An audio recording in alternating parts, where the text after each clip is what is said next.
I still think there's a lot of utility in bringing carbohydrates into the picture. And I think that, let's just say that for argument's sake, by bringing in some carbs, I'm only getting like 5% difference in metabolism manipulation. It's like, that's a completely different way of looking at caloric deficit, bringing caloric deficit to you via your metabolic rate being increased. And that's exactly what something like anabolic steroids can do and performance enhancing drugs can do.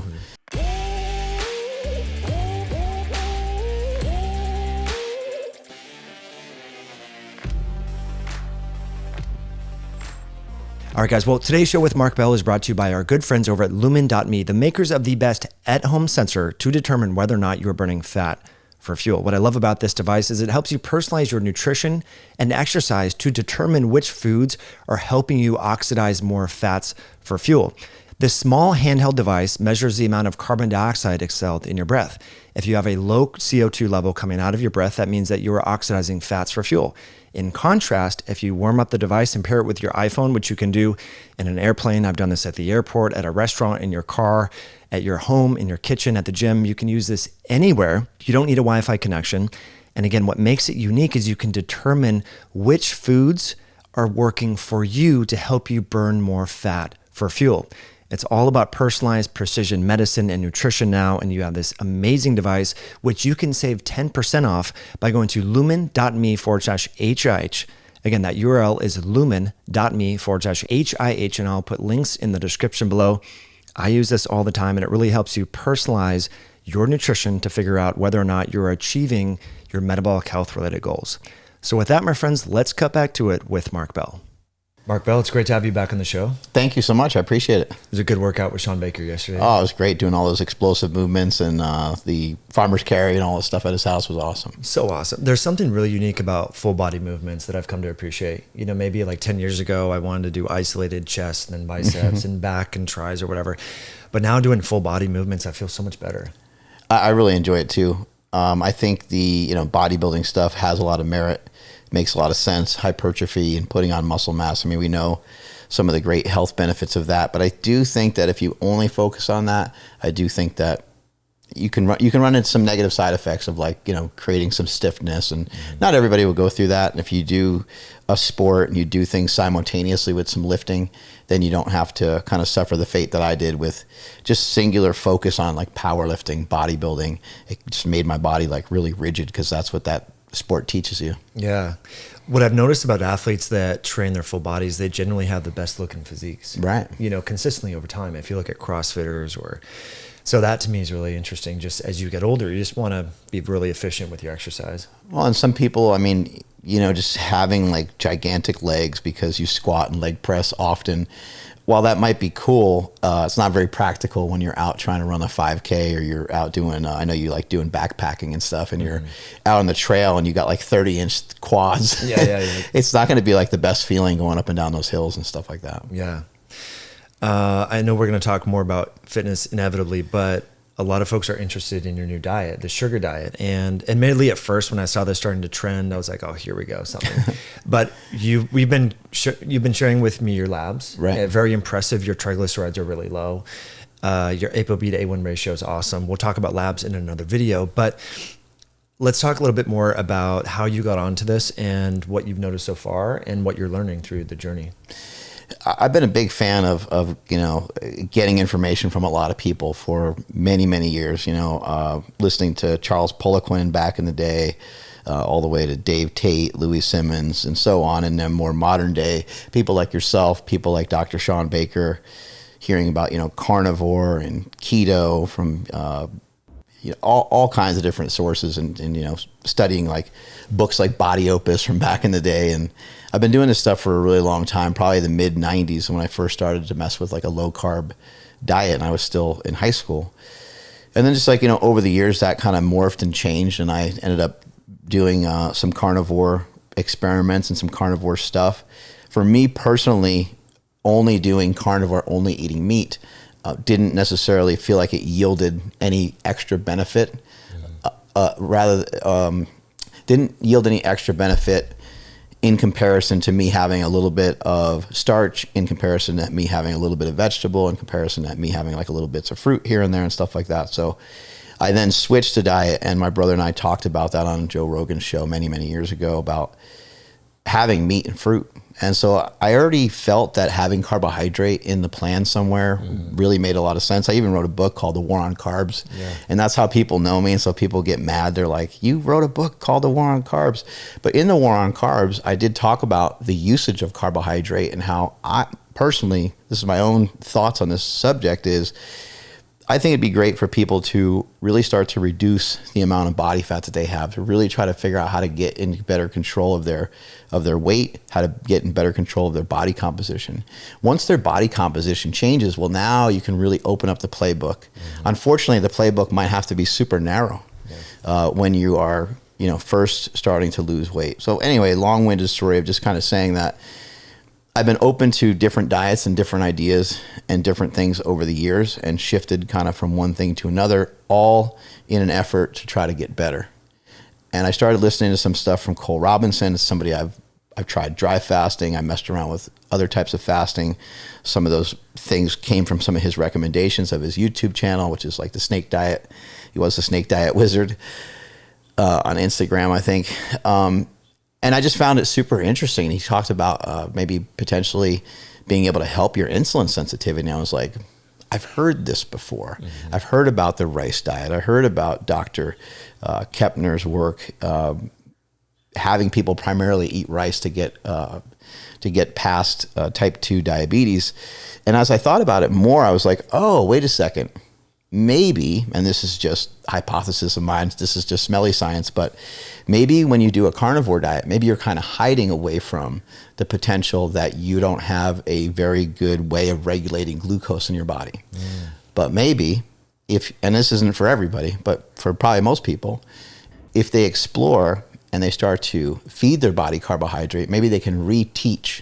Because we know you can train just about anything in the body. So can you train your insulin sensitivity?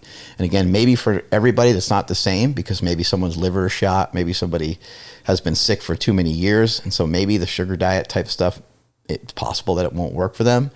But I think for the majority of people, they probably really can train their carbohydrate metabolism. And is that contingent upon protein restriction? So in the case of like the sugar diet and the honey diet, as I dove deeper and deeper and started to learn all these different names and all these different people that are on social media, I came across a guy named Amplified Vitality. He has a really awesome YouTube channel talking a lot about like liver health and the liver dealing with fructose and the liver dealing with cholesterol and all this stuff. And I was like really mesmerized by some of the science that he was sharing. There's another guy named Anabology. And Anabology was talking about mainly just drinking soda, just straight like pop, straight Coke. And he was also talking about like refined sugar as well as just doing the honey diet. And the honey diet is you have honey by day or sugary stuff by day, and even like refined sugars and stuff like that. And then by night you have like a lean source of meat and maybe like a starch. And the reason for that was he was linking that up with some of these studies that they've done, I think, in mice. And there's also some studies in humans as well, where they studied this hormone FGF21. And there's a cascade of a lot of other hormones that happen. Some people feel that FGF21 is a stress hormone. So guys like Mike Fave and some of these other guys out there, they're like, hey, this is not a good button to push, but they'll say if you're going to push this button, they think this is a good way of, or a decent way of doing it, where you're only doing it through the morning hours. So if you can think about sugar, the sugar diet, sugar fasting, it came from sugar fasting, where you're trying to literally fast just utilizing sugars. And when I say sugars, I'm talking about fruit, honey, maple syrup, candy can be part of it, which has everybody up in arms. And I understand candy has dyes in it and stuff, so you should not be trying to live off of candy. It's going to be something that is diluting your ability to consume vitamins and minerals and all the essential stuff that we would otherwise get from the fruit. So don't fill yourself up on candy. That's just not a smart move. Don't fill yourself up on soda. It's also not a smart move. But it is kind of refreshing and kind of nice to know, like, during a workout, I can have some Gatorade. Or even like yesterday when we were working out, we were eating some Sour Patch Kids. It's kind of fun. it's liberating in some ways to just have some of this freedom with your diet, much like someone on a keto diet being like, oh my God, I get to put butter on something, bam, or I get to have some bacon. That feels super refreshing and tastes amazing to be able to do stuff like that with your nutrition. Yeah, well, even Sean Baker, he's having milkshakes, right? I mean, these are low carb, right. But milkshakes and steak for breakfast. I don't know if he's public about that, but yeah, he was talking to us about that yesterday. So yeah, having ice cream, making homemade ice cream. Sorry, with egg yolks, right, and heavy cream. Yeah, that tastes amazing. I mean, I've made homemade ice cream all the time, and it's phenomenal. But okay, so how then? I'm sorry, and I forgot to actually answer your question about the protein restriction. Yeah, okay. So the protein restriction is a key component to this FGF21. Right. If this is the thing behind it, so I believe there was one study where they fed this group of people, X amount of calories, and then they needed to give them more calories, and it turned out there was like a 500 to 700 calorie discrepancy, and I think it was represented about 20% of their overall calories. Don't quote me on it. I'm not good with this when we go diving into like trying to recite studies and stuff, but I just know what I know because I'm regurgitating information I heard from a couple other people. And then for me, I like to just go and test it myself and see if it works. And so I played around with it, but ultimately I didn't feel like it was worth it to really like try to stuff myself and engorge myself with thousands of calories of sugar, because at my size, being 210, 215 pounds and being lean, I mean, I really do have to probably eat like 3,000 calories or something like that to do the experiment properly. 3,000 to 4,000 calories, nearly 1,000 grams of carbohydrate, or nearly 1,000 grams of like sugary carbohydrate. And it just doesn't seem smart, doesn't seem safe. I did a few days of it, but I was like, this, even if it works, I don't want to really participate in this side of it. Mm-hmm. And so I've since changed the diet to now I'm just basically cruising into I still call it the sugar diet because all these carbohydrates are still turning into glucose anyway. And I am choosing to strategically do sugar fasting on particular days, but this is basically turned into like almost like a bodybuilding prep diet where the fats are super low. I brought the protein back up because the protein restriction, while it may induce FGF21 and there might be some other cool things happening, which may technically speed up your metabolism in the short term, I just also want to be able to hold on to muscle. I don't think putting on a little bit of body fat and occasionally losing a little bit of muscle, not the worst thing ever, but it's a real kick in the balls because it makes everything so much harder. We know how easy it is to put on body fat, but we also know how hard you have to work. It takes weeks and months and sometimes years to be able to like hold on to some muscle mass. And so I saw some definition in my legs and stuff starting to diminish, and I'm seeing the scale go down, but I was like, wait a second, like there's some things happening a little bit body composition wise that I don't like. Yeah. I noticed on a couple days just being a little smoother, a little flatter. I was like, that's not the same results I was getting in the beginning. So then I just went back, because when I started the sugar diet, I started it with a little bit more starch and I started it with a little bit more protein. And then I started to starve myself off of protein a little bit by doing 2 days in a row and stuff like that, or doing a full week of a sugar fast. And it was a great experiment. It taught me a lot, and it actually recalibrated my taste buds and recalibrated what I crave, because what I crave the most now is an awesome steak. So like, because you have all these sweet flavors going on in your mouth all day, and your tongue just feels weird. You got to like brush your teeth in the middle of the day and stuff a couple times a day to get that flavor off of you almost.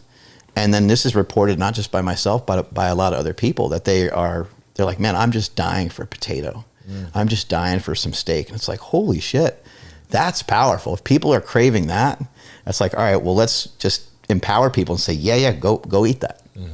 Go for it and have something lean, because really what I think we both know that you can run off of carbs or you can run off of fats. We both totally understand you can run off of both as well. Yeah. Right. But it gets to be a little harder. It's a little trickier. It's nice to have rules. So for me, it's just like carbs all day, as much as I want, any type of carbs that just doesn't have fat in it. And then I'm just going to eat really lean meat. And so the diet just becomes super simple. When I was doing more carnivore and keto, The rules were really easy. It's just like eat stuff that just doesn't have hardly any carbs in it. So you pivoted a little bit. And I think maybe folks like Lane Norton, other folks would tell you, well, the reason why the sugar diet's working is you're in a calorie deficit. So you're in a calorie deficit because you're pro-metabolic, though, because you're kind of amping your metabolism up a little bit. So I do think that that's interesting, and that was something that really caught my attention in the beginning. And I realized that I did say that I'm like no longer actually following like the real specifics of the study that was done with the FGF21 and the 20% increase in your metabolic rate and stuff like that. But I still think there's a lot of utility in bringing carbohydrates into the picture. And I think that, let's just say that for argument's sake, by bringing in some carbs, I'm only getting like 5% difference in metabolism manipulation. It's like, that's a completely different way of looking at caloric deficit, bringing caloric deficit to you via your metabolic rate being increased. And that's exactly what something like anabolic steroids can do and performance enhancing drugs can do. And I think people on the internet are confused because they see some of my pictures and like, oh, well, you're on the juice. Yeah, I've been on the juice for 30 years. So nothing's changed with that. So then what makes my body change? Only the manipulation of the nutrition. Right. And then there's some people who are like, oh, you're probably on a ton of growth. You're probably using insulin and like all these other things. And I can't really worry about those other things that people are saying, but it's fair, whatever. I'm a target, I put information out there, and I accept the challenge of, people having their conjectures towards me, but it's really been the nutrition that's been the biggest change. And for me, for right now, I'm not surprised by it because I have done a bodybuilding diet in the past, but really just removing the fat, I think, is a really good rule for a lot of people. And I don't mean removing the fat completely. I think that could be very dangerous for a lot of people to get rid of fat completely. But some of my thoughts on it, I'd love to get your thoughts on it, are I don't think that fat burning from your body or your body starting to lose body fat, starting to burn body fat, I don't think it's the exact same as nutritional fats. However, it's my understanding that they do hold some nutritional value. One of the problems with the fats on our body is the fats on our body, you are what you eat. So a lot of times the fat that's on our body is PUFAs and seed oils and a lot of this other kind of junky stuff. So as you're losing that, for some people, I've heard some people like they start to lose weight pretty quickly and their body almost gets like toxified rather than detoxified because of some of the fats that they ate years prior. But you still need to lose that body fat. You still really need to lose the body fat. So just some thoughts in my head are that you're getting some of your nutrition from your own body.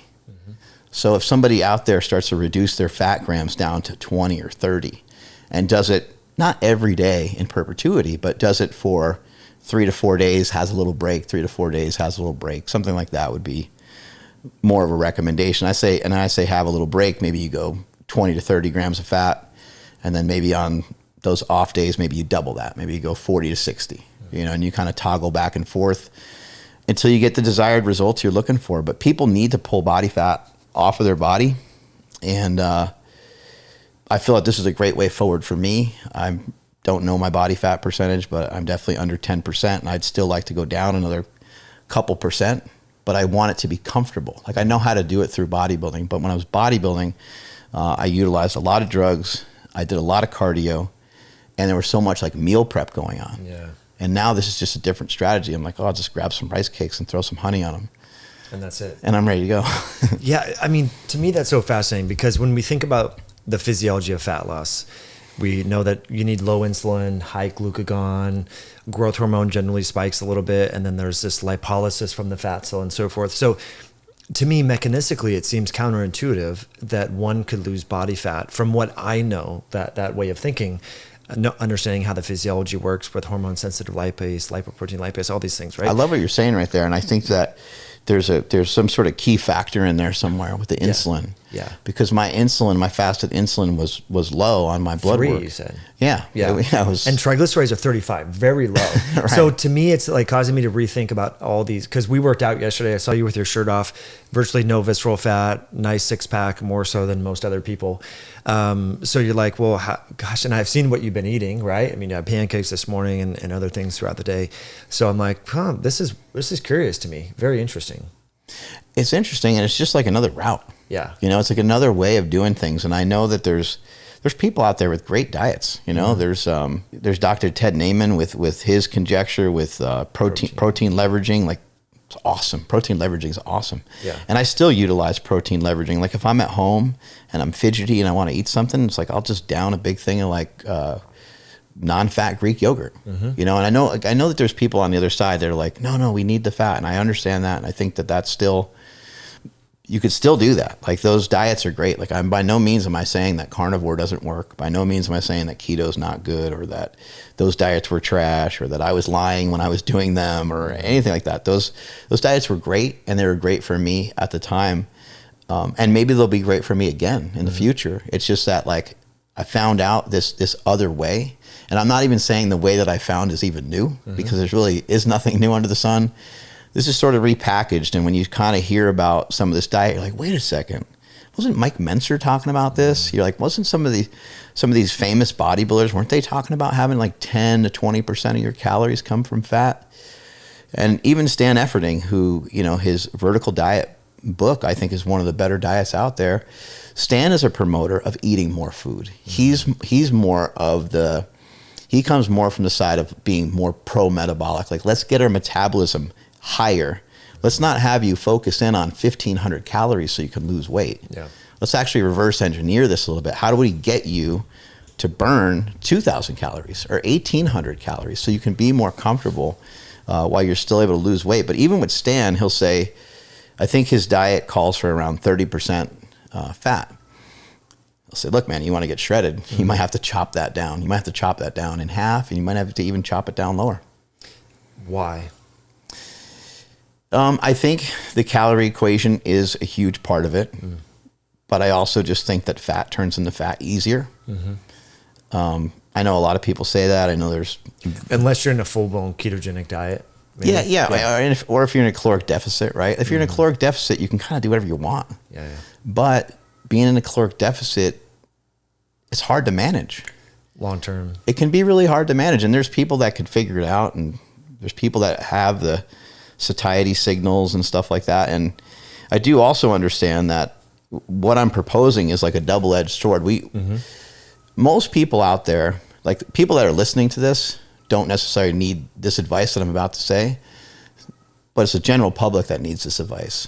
The general public does not need a diet. Yeah. They don't need a diet. Everyone thinks they need a diet. They don't need a diet. They need to have a way of eating that prevents them from binging. From stressfully just hammering food in the pantry, just obliterating all the food they have in their house when they come home from work, when they had a stressed day, when they didn't realize they had to pick up their kid from soccer on that day, and then they had to pick up the other kid from all the way across the other side of town, drive them through all these different stoplights to get them home, and then they're just like, you know what, man, I'm just going to order pizza, or I'm just going to roll through the In-N-Out burger or whatever the convenient thing is. It just gets to be a little easier to do that, and I think a lot of people just need to be able to figure out ways of preventing themselves from binging. And we start thinking about that, it's like it really opens up your eyes to the possibility of a lot of different types of diet strategies. Do you think the sugar diet would work if you didn't train so much and have as much muscle? Because I feel like athletes can tolerate a much higher threshold of carbohydrates before they become detrimental. I believe 100%. I mean, the more muscle mass you have, it seems like almost all the research and all the even just kind of empirical evidence that we have, that people just tend to handle carbs way better, right? We hear that, I mean, that's bodybuilding coaches and bodybuilders along with athletes. They are normally really hammering carbohydrates. And I think that, I think when it comes to, your average person isn't really looking at carbohydrates the same way as maybe the athlete is. Yeah. Especially the bodybuilder. Like, let's just tip our hats to bodybuilders because they're so diligent with their nutrition. Even athletes aren't that diligent with their nutrition, but athletes are thinking about carbohydrates for performance. They're thinking about, and they might be thinking about just eating, a cheeseburger with the bun or whatever. Maybe their interpretation of carbohydrates is a little different than what a bodybuilder might do, because a bodybuilder is going to have, rice and chicken breast or something like that. But I agree with you 100% that I'm going to metabolize carbohydrates easier, so therefore I could have more of them. Therefore, that makes the diet a little easier. However, at least in the early stages of this so far, I do think a lot of people could try 1,500 calories or so from pretty much pure carbohydrate and see how that works for them.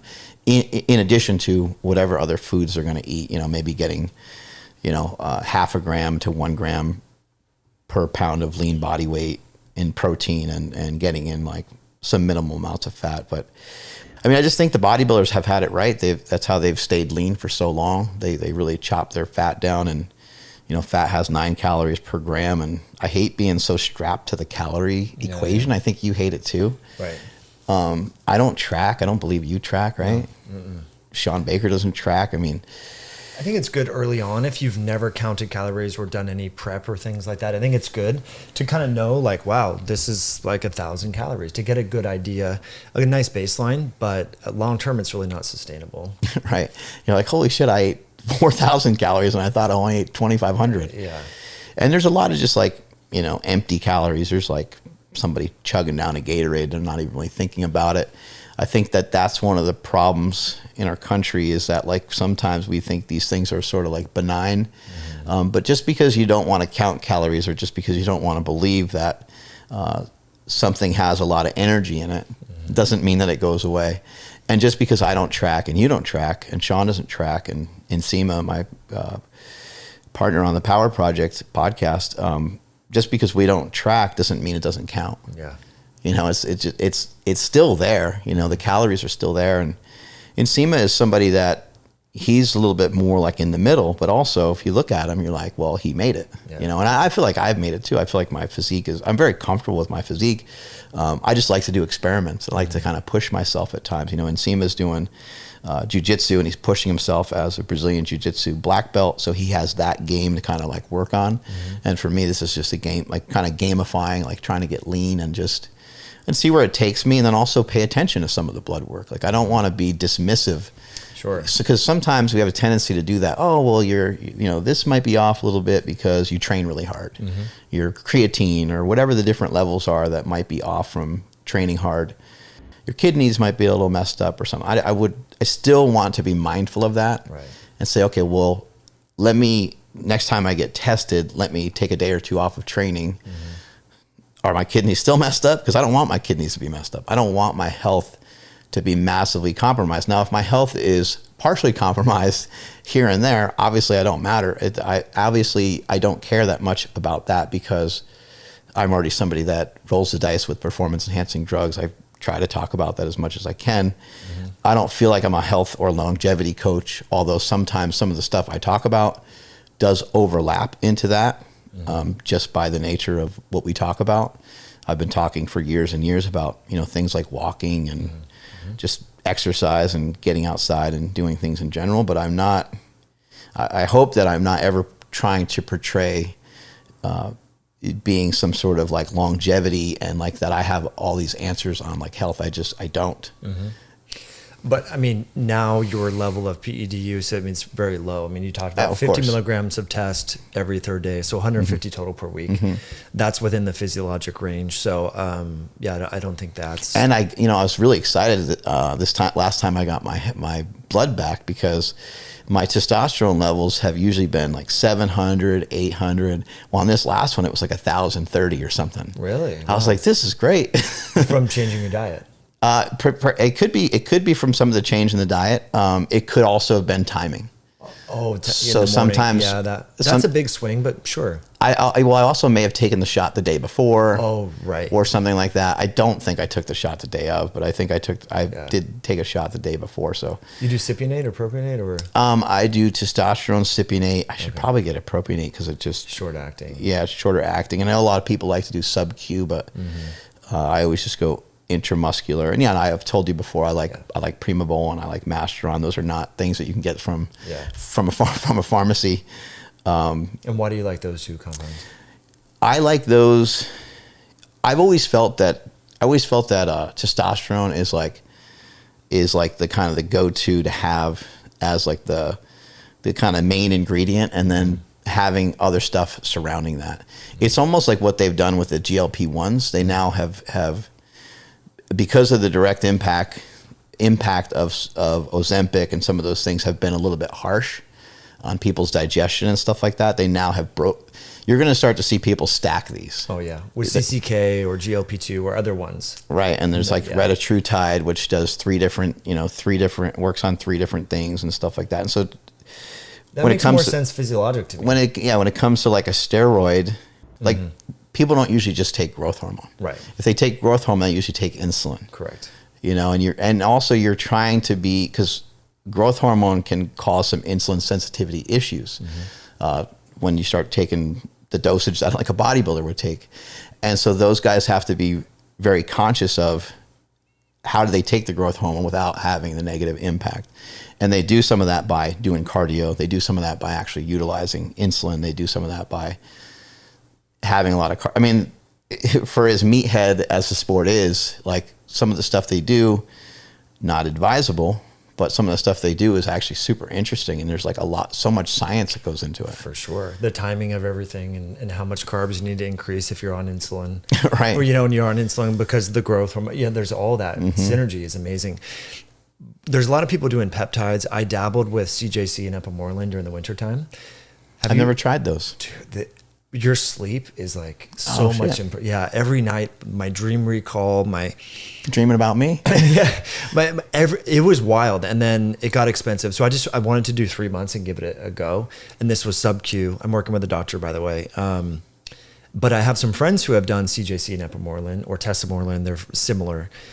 And their insulin is starting to creep up. That to me is a little interesting. Yeah, the peptide world is an interesting one.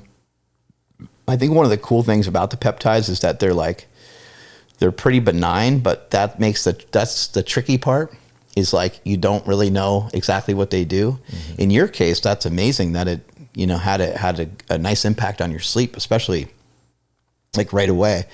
I wanted to post this video, but sometimes posting certain things you feel awkward about it. But I have this little tiny dog, this little tiny Yorkie, and he weighs like 4 pounds.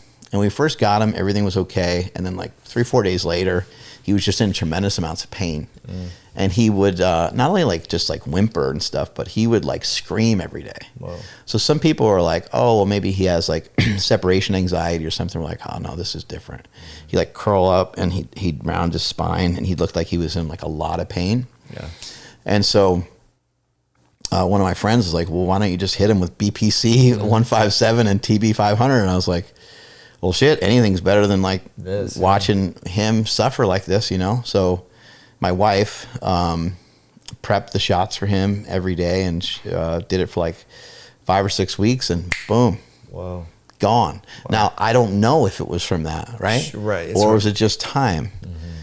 But we did see it slowly but surely like go away, and now the dog is totally fine. I mean, this was bad. This was really bad. We were talking about like put him down maybe. It's not fair to him. Yeah.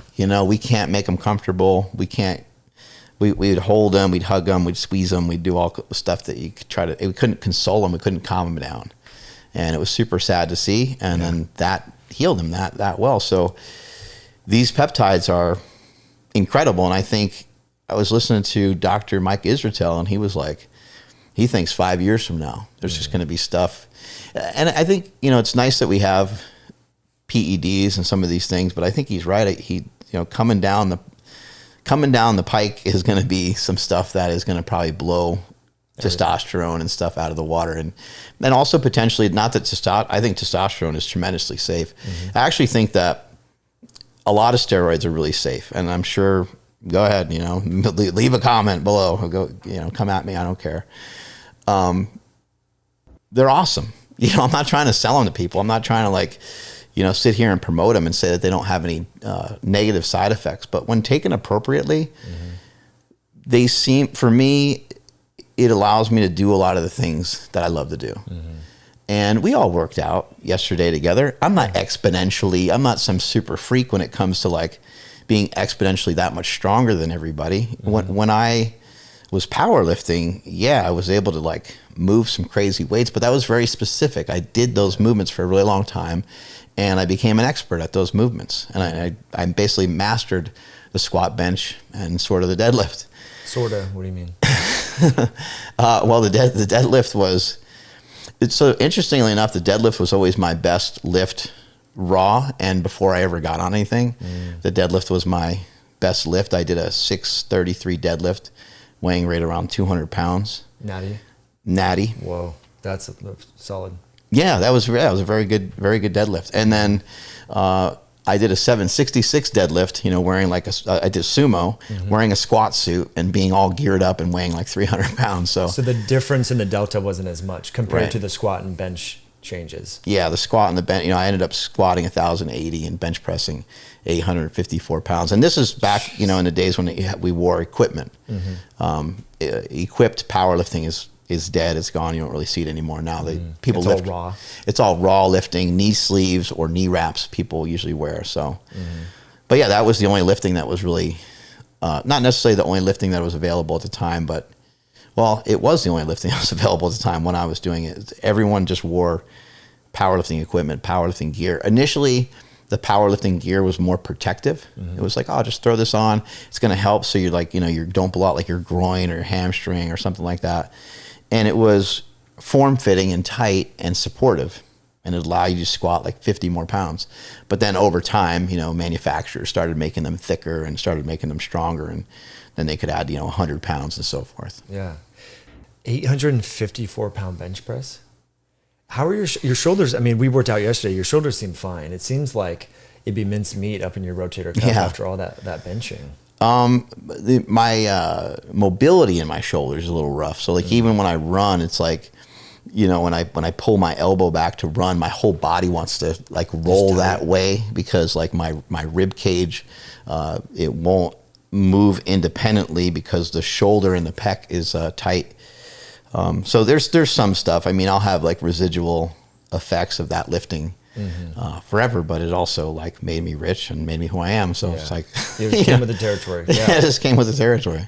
No, it's amazing. I mean, that's a very impressive bench press. Not many people can even get close to that, even on PEDs or not. Right. But going back to the PED thing, I do think that, the conversation of steroids,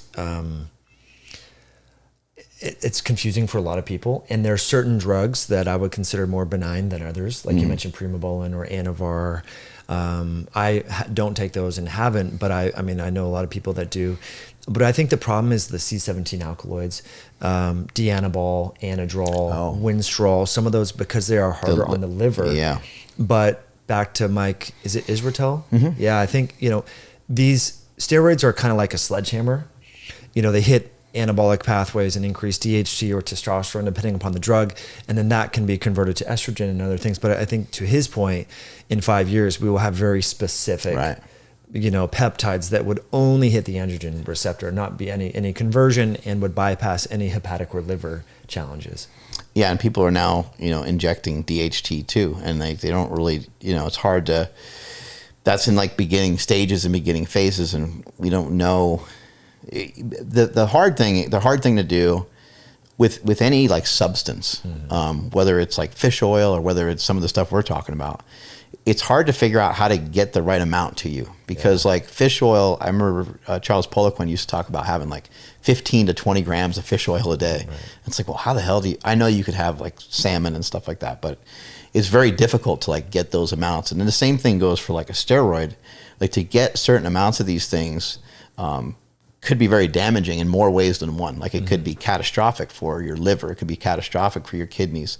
It could cause damage to your heart.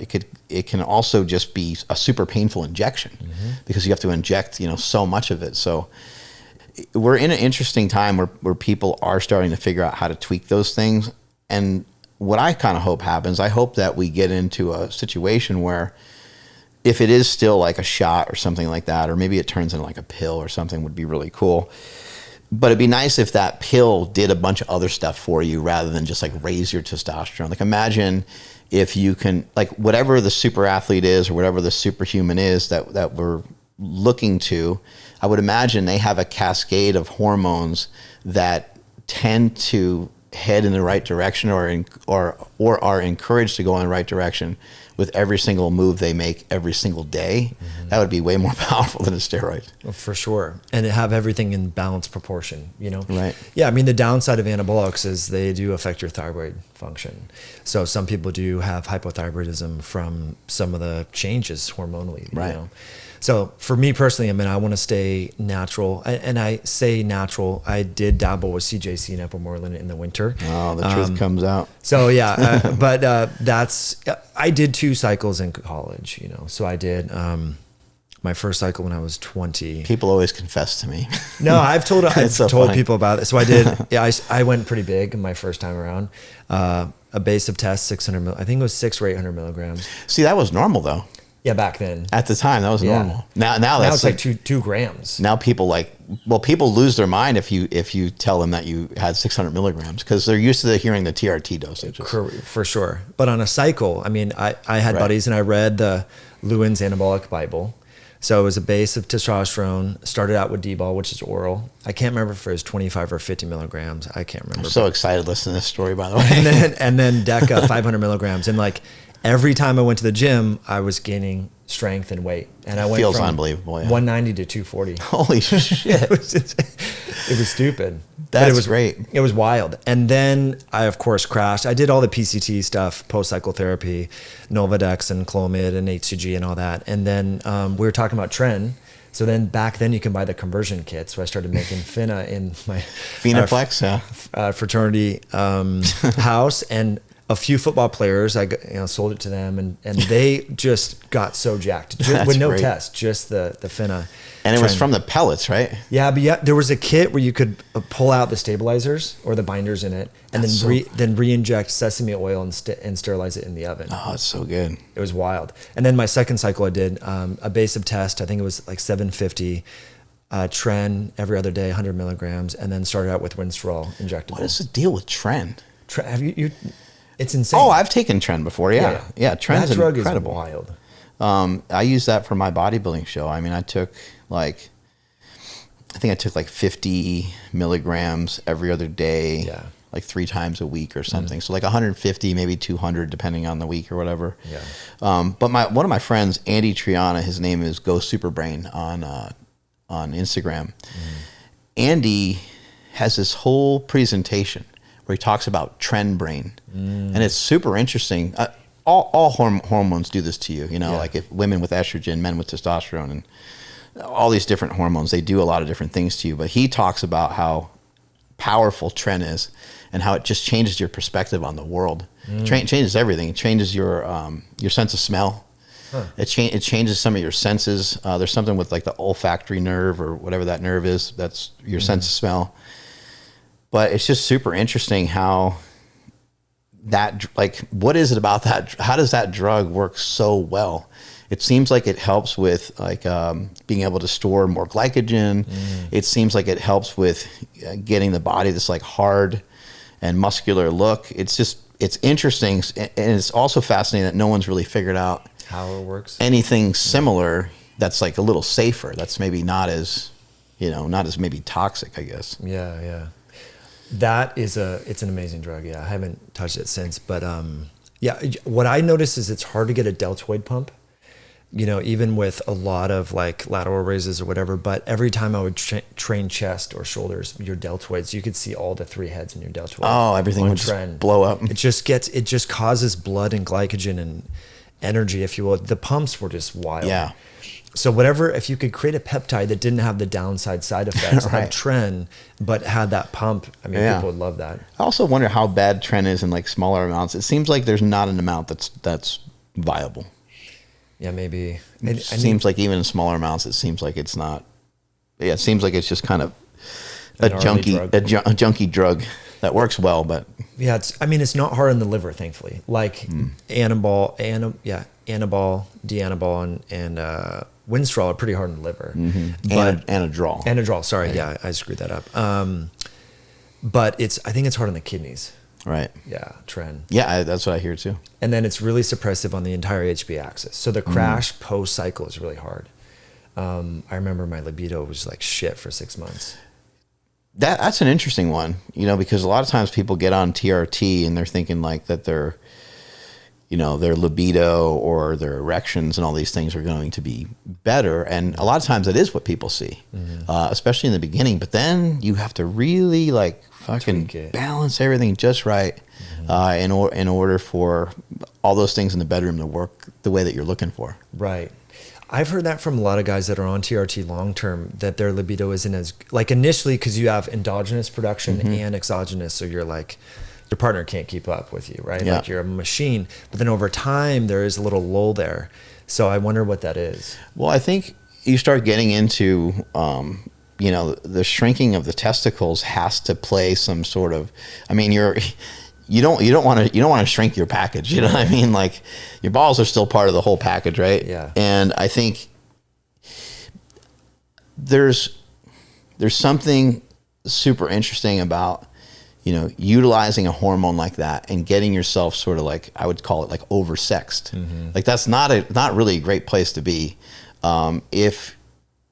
Depending on your situation, if you're married and you're used to your marriage and you're used to your relationship with your wife a very particular way, and then boom, you start injecting testosterone, you don't really communicate with her about it, that could lead to a lot of issues as well. So the people have to be like, they got to be really careful. It's definitely like a balancing act, but I think there's something that's not great about overstimulation. Right.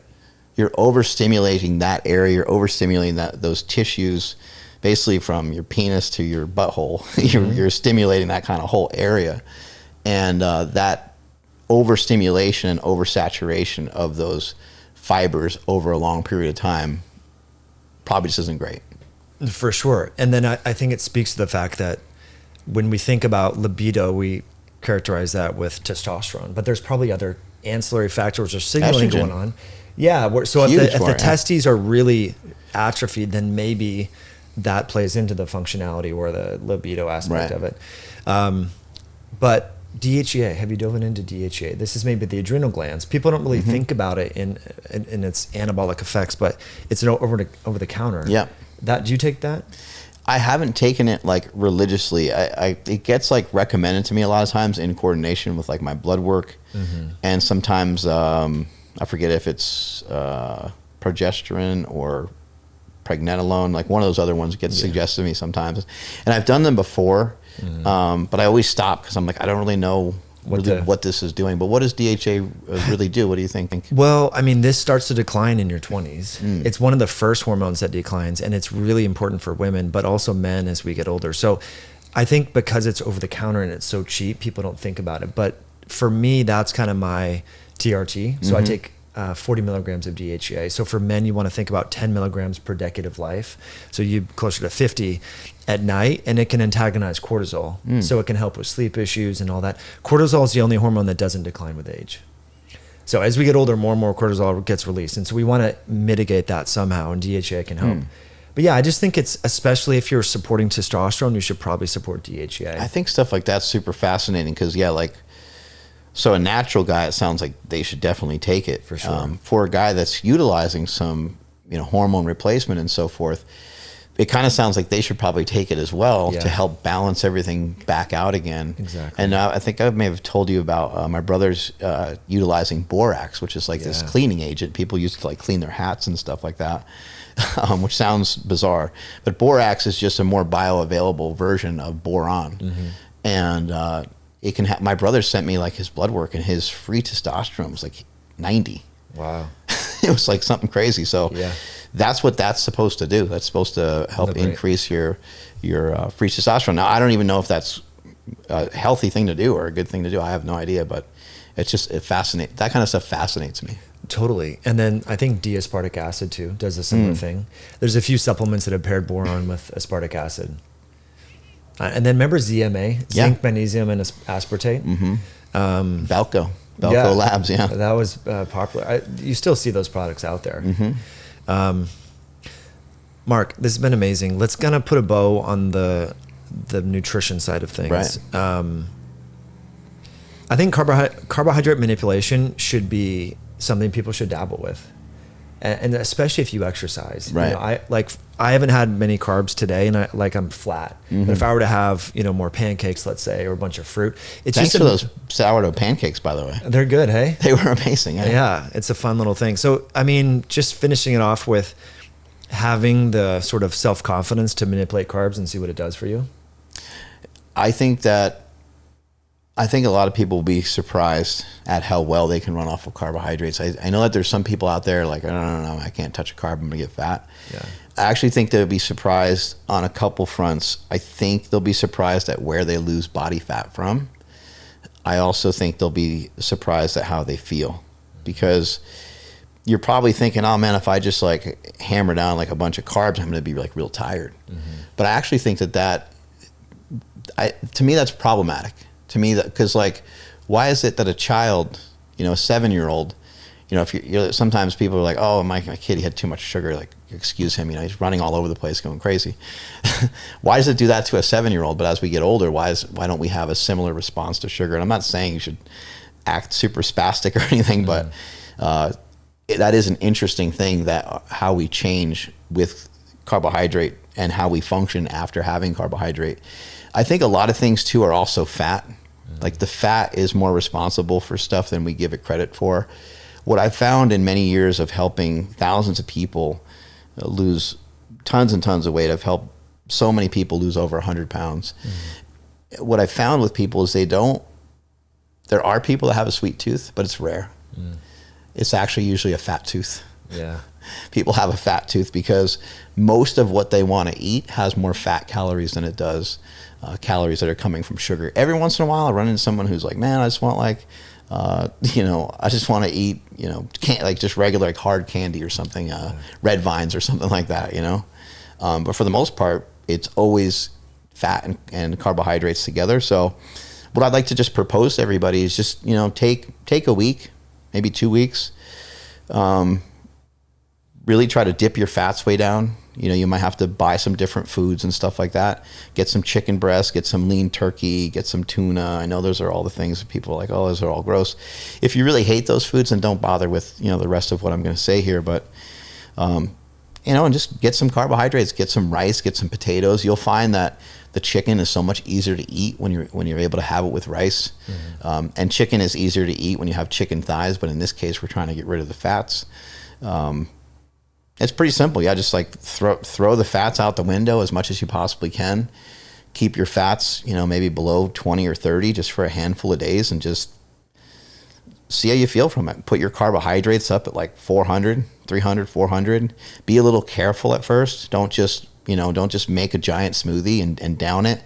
An issue with a smoothie or the issue with juice is like, boom, how quick we drink it. Yeah. And I think that even with a protein shake, like, I usually try to take my time with a protein shake. I'll drink it. I'll wait, 5 minutes, drink it, wait. I try to pretend it's like something like more meal. Like a steak or something. Yeah. It might take you a few minutes. I know some people can inhale their food. Like Sean Baker, I remember one time he was at my house and he cooked up a bunch of steaks, and I was like, I got to use the restroom for a second. And I just did a number one, and I come back out and his steak was cleared off the plate. I was like, holy shit, this is an impressive guy. Yeah. Unbelievable. But yeah, take your time with it. And whenever you're trying a new dietary intervention, you do have to realize that it can cause issues. It can make you not feel very well. And if you're not feeling very well, then you should probably abandon ship and probably go on your way with what you're used to, or reevaluate, research a little bit more. But by all means, don't just start to hammer a bunch of sugar, you can make yourself dizzy, you can make yourself not feel very well, especially if you haven't done that in years, if you're coming from like a carnivore diet or something like that. For sure. Yeah. And then how long would you give it? 4 to 6 weeks and then reevaluate? 4 to 6 weeks, I think. I mean, 4 to 6 weeks down the road, you're going to be probably 12, I don't know, down 10 to 12, 15 pounds. No shit. I think that's what'll happen. I mean, if people are having, it depends on everyone's body a little bit. It's hard to give like exact macro recommendations, but 20 to 30 grams of fat, anywhere between 200 and like 400 grams of carbs, use your own discretion on that. And then, getting, half a gram to a gram of protein, either per pound of body weight or per pound of lean body weight. You should be able to strip fat off very quickly, in my opinion. Wow. Amazing. So if you were to do a bodybuilding show, this is how you do it. Or would you stick to more rice and potato? Would you have as much sugar, like refined sugar, or would you do more rice, potatoes, starches? If I was to do a bodybuilding show, like right now, I'm just trying to make sure that's accurate. No, it's accurate. There's not really anything I would change. Yeah. I might, so it would depend on how far out the show is, but like, so I'm just thinking like, I would probably want to eat a lot for a little while and actually get my body weight up a little bit and then kind of like pull down over time. And bodybuilding shows, they take double the amount of time that people think. People are like, oh, I'm going to sign up for the show. I'm going to do a show in 12 weeks. And then they always back out because they need 24 weeks. But I think it's a cool goal. For me, I guess we can end on this, is that one bodybuilding show that I only did one show. And it was probably a good 6 years ago now.